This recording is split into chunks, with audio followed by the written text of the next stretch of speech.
Hello বন্ধুরা, কেমন আছো তোমরা সবাই? তো আজকে যাচ্ছি এক জায়গায়, মানে আমার এক বন্ধুর সাথে। ওর কিছু ডলার আছে একজনের কাছে, তো ওই ডলারগুলো আনতে যাচ্ছি।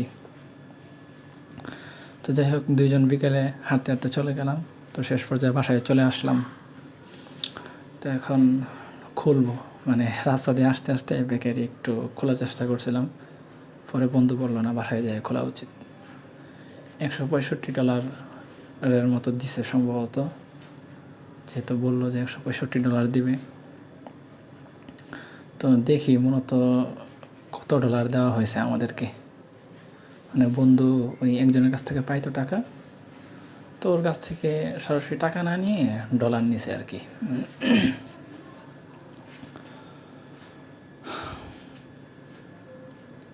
এইটা ডলার,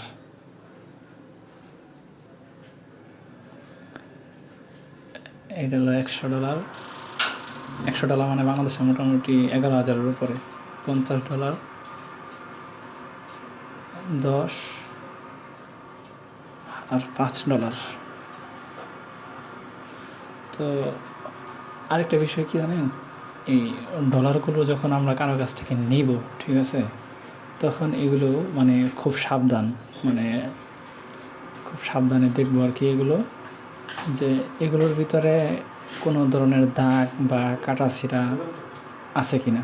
যদি একটাও মানে কলমের দাগ থাকে, তখন এই ডলারটা চলে না।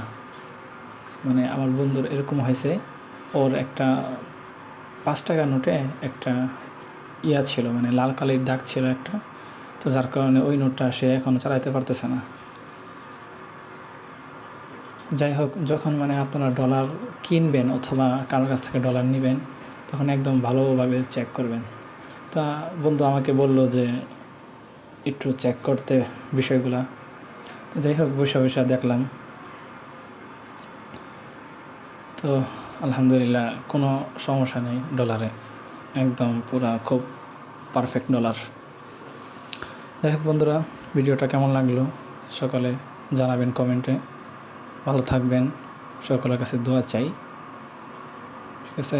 আগামীতে আবার দেখা হবে ইনশাল্লাহ। সবাই ভালো থাকেন।